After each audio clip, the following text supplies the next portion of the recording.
So this is my first time that I've spoken twice at a con, and both talks were in the same day. So that was this has been fun. I gave a talk earlier this morning, and I was talking at the same time as Grifter, and so my room was almost empty, which is fine. It like calms the nerves a little bit, right? I gave a talk about defensive OSINT tactics this morning, and it was a lot of fun. But to tell you the truth, I'm most excited about this talk because it's a topic that is not addressed enough in tech in general, but especially within information security. And my goal with this is to kind of raise awareness about the problem. And we'll get into that a little bit later. For those of you who don't know me, I am Ethan Dodge. I'm originally from here in Utah. However, I currently live in the Bay Area. I work for a healthcare startup in San Francisco called Nuna Health. I do forensics and incident response for them. I'm always up for learning something new, especially when it comes to something in tech. However, as you'll see in this talk, I have kind of taken a favorite in I've started to study culture a lot, and it's fascinating to me.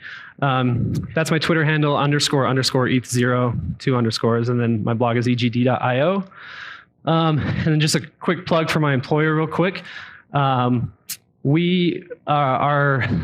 a data warehousing company for healthcare insurance, and we as you can imagine with healthcare data, security is extremely important to us. Our security team is a big chunk of the company. There's about 120 of us, and there's 10 of us on the security team. And we are actually hiring a senior security engineer. If any of you guys are interested, come talk to me. We are also hiring software engineers as well, if any of you guys are interested. So, all right, imposter syndrome. How many of you guys are familiar with the term imposter syndrome? Okay, because I had actually never heard the term. I was familiar with the symptoms and whatnot, but I had never actually heard the official term until a few months ago, actually just like weeks before I submitted this talk. So let's talk a little bit about what it is. But first off, why am I spelling imposter OR instead of ER? How many of you guys think it should be OR? How many of you guys think it should be ER? Okay, ER is most common, but actually if you look it up in the dictionary, it is OR, but both are acceptable. I thought that was interesting. I literally on dictionary, no, it was Merriam-Webster.com. If you type in imposter with an ER, it'll take you to the entry with OR. I thought that was very interesting, but both are correct. So I just decided to go with OR. So, as I said, my goal with this talk is I want to start a conversation and raise awareness about this problem that is that's in our industry that's not often addressed. I am by no means a therapist or a social worker or anything like that, so please don't take what I say as such. I just have strong opinions about the subject. And I'm going to speak very openly and candidly, and I would like to start to have a discussion with all of you guys here, if you guys would be willing to participate. And if any of you guys are open to speak openly, if any of you guys are willing to speak openly as well, that'd be awesome. And if we go short, that's fine too. I'm not too worried about that. So, imposter syndrome. You don't feel obligated to answer these questions if you don't want to, but ever feel like a fraud, or like you're undeserving of success, or like you'll never compare to the skill level or knowledge of a coworker? I've felt all of these things. Imposter syndrome, according to Wikipedia, refers to high-achieving individuals marked by an inability to internalize their accomplishments and a persistent fear of being exposed as a fraud. So the basic idea is you've had a certain amount of success, and while you may at one time feel that you deserve that success. The events may happen to make you feel like, oh, maybe I really don't deserve this job that I have, right? Or maybe I don't deserve this award or to speak at this conference because I'm not as knowledgeable or as elite as this other person. That pretty much sums it all up. How many of you guys saw this tweet? Went out about like 4 months ago or so. Anybody see this when it went out? No? That surprises me. Okay. Anybody know who Jessica Barber is? She's fairly influential in the InfoSec industry. Her background is actually in sociology, but she's appeared on several news outlets as a cybersecurity expert. And she got curious and she conducted a poll on Twitter and got over 800 responses. And the question was, how often do you feel imposter syndrome? The feeling of being a fraud. And there were 4 options, and I'm censoring them here because I want to see what you guys think. And I'll reveal them here in a second. The options were all the time, daily, often, weekly, sometimes, monthly, or never, right? Those were the 4 options. So all the time, often, sometimes, never. How many of you guys think the largest answer was all the time? Okay. How many of you guys think it was often? Okay. Sometimes? Never? Okay. It was really, really close between all the time and often. And keep in mind, this was just a Twitter poll. This is by no means official or should be considered as, I don't know. I don't mean to downplay what she's doing here because I think it's great, but it's not like she did a ton of research into this. However, she did go on to give an incredibly good talk at SAINTCON about imposter syndrome. And this tweet, this was actually the first time I had ever heard of imposter syndrome. And it was very impactful to me. And it was this tweet that inspired this talk. How many of you do the poll results surprise? Do those results surprise anybody in here? Yeah? Why so? If anyone's willing to answer. I'm sorry? Daily seems like a lot. Daily seems like a lot. Okay. I agree. Anyone else? I saw this after the poll had closed, but I would have been on the fence between often and daily, personally. She also got tons of responses, literally hundreds of responses. Most of them were, the overwhelming majority of which were positive. And I just want to go through a few of those responses before we kind of open it up for discussion here. I really liked this. I think one reason it's common is you have so many sub-disciplines and brilliant people in each to make one feel smaller. How many of you guys have experienced that? Like you discover this whole new subset of InfoSec that you maybe never even knew existed. I especially felt this all the time when I really first got in the industry, and you feel like all of a sudden you realize how much you don't know, right? It's sobering, right? Or there was this response, I feel we are expected to know so much about so many areas. I think the doubt sets in when you meet a specialist in one. It's interesting. So previously, before I was at Nuna, I worked for Adobe here in Utah.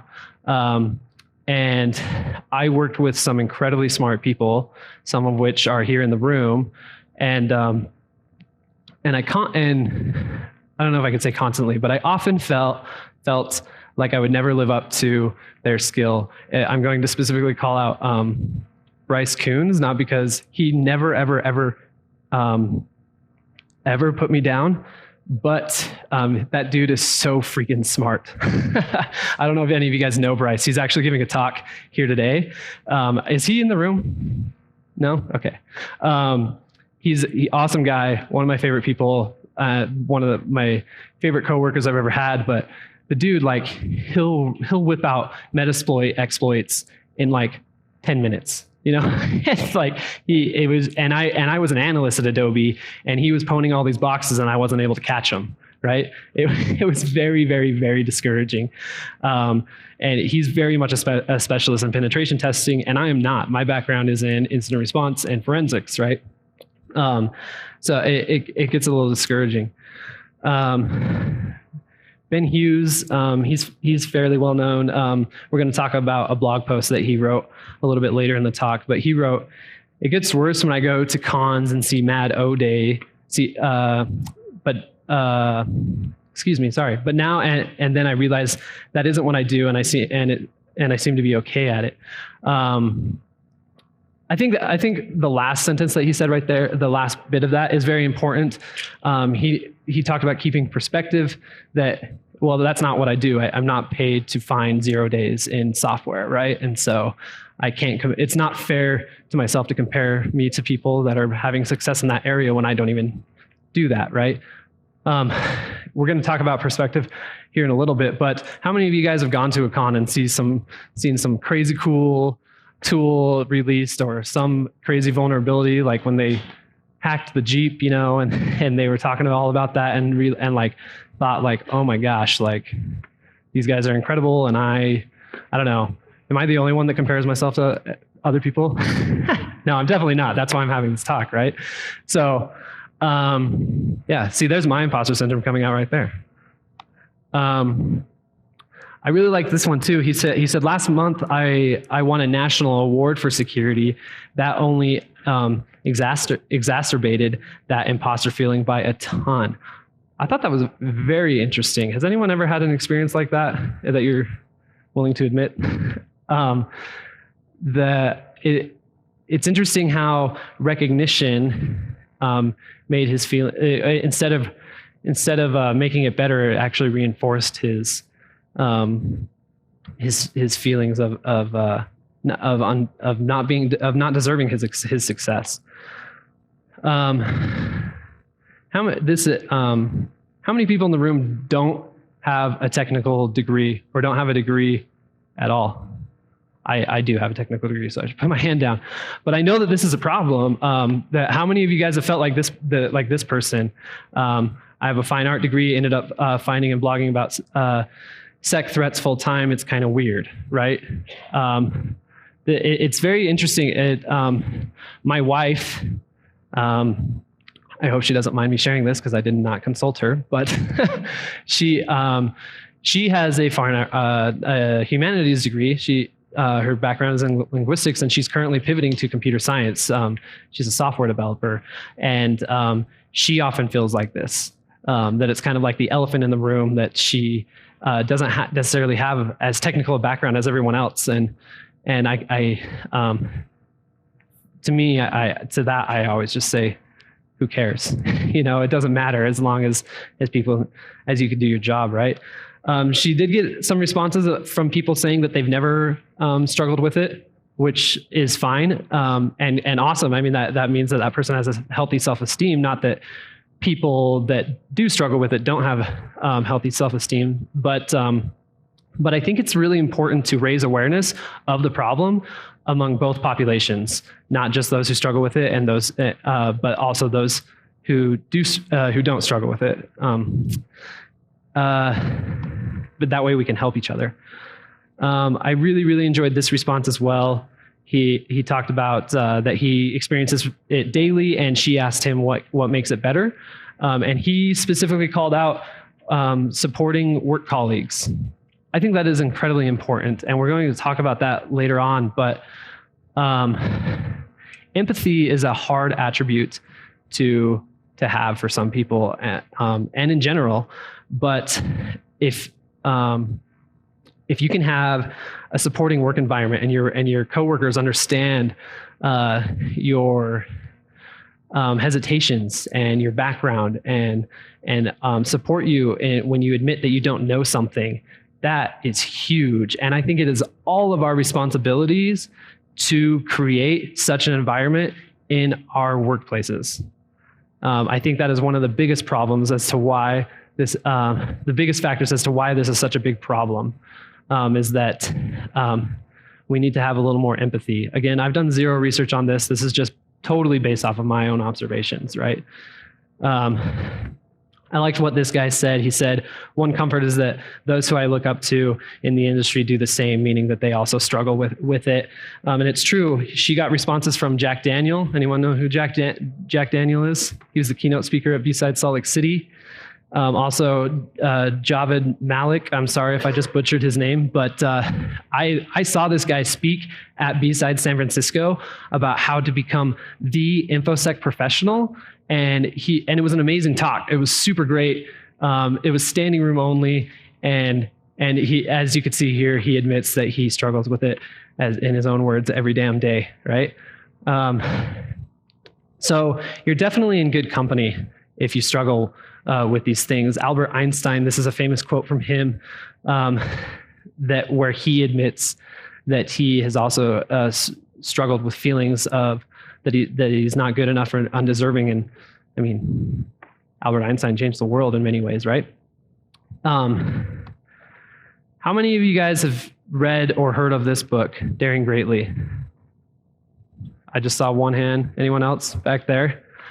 So I read this book in preparation for this talk, and when I finished it, I read it again because it impacted me so much. And I would highly, highly recommend it, especially for anyone. It has helped me understand why I feel many of the feelings that I feel, and it has also helped me have more empathy towards those that that also struggle with similar feelings.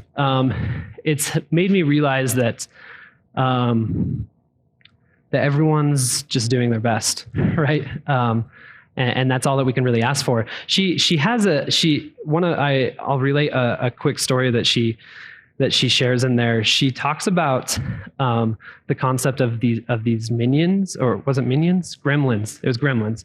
What are the gremlins saying? That's a phrase that she uses often when she thinks that she's not good enough at, which is, I don't know if you guys are familiar with Brene Brown, but she is an extremely well-known social worker. She has had several TED Talks that have gone viral, and one of them is one of the most watched TED Talks in the world. Anyway, when she has feelings that she is not good enough, she often asks herself, well, what are the gremlins saying? And she talks it out with either her husband or a good friend. And as she talks about what the feelings that she's having of inadequacy, she can then realize that no, that is not my thinking. That is self-doubt, and she's able to push that aside more easily. And that's a tactic that I have since put in practice, and it's been and it's worked well for me. But I would highly, highly recommend this book. This book has so much impacted me that it will be a book that I read regularly for the rest of my life. She has another one that's somewhat of a follow-up to Daring Greatly, and it's called Rising Strong. I would also highly recommend that one. This book also, I'm a parent and a spouse, and it has changed the way that I look at parenting. It has changed the way that I look at my marriage. Changed the way I look at all relationships. I would highly recommend it. In it, she talks a lot about how vulnerability is so difficult, but it's healthy. Vulnerability. What is vulnerability? Anyone care to expound what it means to feel vulnerable?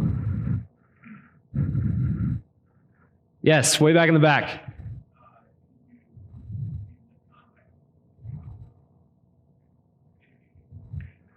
I'm sorry, can you shout it out? You give people information about yourself that puts you in a position where they can potentially hurt you. Yeah, definitely. How often are we faced with decisions to be or put in vulnerable situations in our industry? I feel like it is all the time. And I definitely think it is the case, especially when we realize we don't know something. We need to realize that it's okay not to know something. And even more importantly, it's okay to admit that you don't know something, right? I think that attitude right there in and of itself will help us so much. The quicker we admit it, the quicker we can learn. Really, that hesitation to admit that we don't know something is just hindering us in our growth, right? As soon as if we can admit that we're wrong, admit that we don't know something, then the quicker somebody can help us learn it, right? So Ben Hughes, he went on to write up a blog article about his feelings and struggles with imposter syndrome, and he talks about he theorizes. Again, he's also not a social worker or anything, of why he thinks impostor syndrome is so bad in InfoSec. And he says InfoSec is very ego-based, and he's more referring to that it's a very egotistical culture, especially when you go to conferences, like he said in his previous tweet. It's InfoSec is purely attack and defense. Like there's a funny quote that I heard at a conference a while back, that pen tests are funny because if they do get in, that means that you suck, but if they don't get in, that means that they suck, right? I thought that was a interesting quote there, and it illustrates this perfectly, that we kind of like both sides of InfoSec, the defensive and the offensive, are just now kind of coming together and working together in a sense that is actually promotes change, right? And then he also talks about how there's people constantly attacking you. I am on the forensic side of this, and sometimes I have to stop reading about breaches and threat actors and stuff, because I get so down, because I'm like, they are so far ahead of the game than I am. Like, it's scary, right? He tells a story. I'm just going to end on this story, and then we'll open it to a little bit of discussion if anyone wants to. At B-Side San Francisco, he talks about how at the end of it, in 2013, there was a roast. He's British, and so he had to explain to his British audience what a roast is. Anyway, he said, however, this roast wasn't against a person, it was against the InfoSec industry. But it wasn't. It quickly turned into a lot of highly paid men who worked as consultants and pen testers, complaining about report writing, dumb users, finding the same old bug again, literally roasting absolutely everyone and everything bar the actual InfoSec industry. This was the first time I walked out of a conference. That was incredibly impactful to me, because I think it illustrates very nicely how one of the problems with information security, at least the culture, right? The culture is very concentrated on finding the problem and then placing blame, rather than helping the person fix the problem, right? This attitude totally needs to stop. Making yourself vulnerable is scary, because you never know how the person's going to react. If you say, if they say, well, I need you to go and see what IP addresses this server's talking to. Well, I don't know how to do that. You don't know how they're going to react. Are they going to say, well, how long have you been doing this and you don't know how to do that, right? Or, okay, fine, then I'll do it. Or are they going to be helpful and say, okay, let's do a pairing session, get some time on my calendar, and I'll show you how to do that, right? Obviously the latter that I just listed, is definitely the prime and ideal reaction. And as I said before, it is all of our responsibilities to respond as such to each other and our coworkers, and only then will we be able to create change here. We need to welcome and embrace vulnerability. That's all I had. I don't know if there's any questions or any comments. I'd love to hear other people's thoughts about this. Again, I just kind of wanted to start a discussion, raise awareness, and maybe help make some change. Yeah. I think one of the fundamental issues too. I'm sorry, can you use the mic right there? Thank you. So I think one of the fundamental issues for those of us that are on the blue side of the equation, I guess, is I'm always worried of the CISO, like, are we secure? Yeah. Like that question scares the hell out of me. For I have sure. a pretty good idea of what's going on in my network, Yeah. but like I know I can never say 100% we're good Yeah. because I don't know about what that zero Yeah. day is that came from where. Exactly. So it's been hard for me to decouple the industry as a whole will never be secure from I suck. Yeah. Because it's hard to, we easily internalize that to be, if I didn't find that hole that one dude found, then I screwed up, versus it's just a really complex industry. Yeah. And it's intimidating going to a CEO and stating stuff like that, right? Yeah, like, exactly. Yeah. Any other thoughts?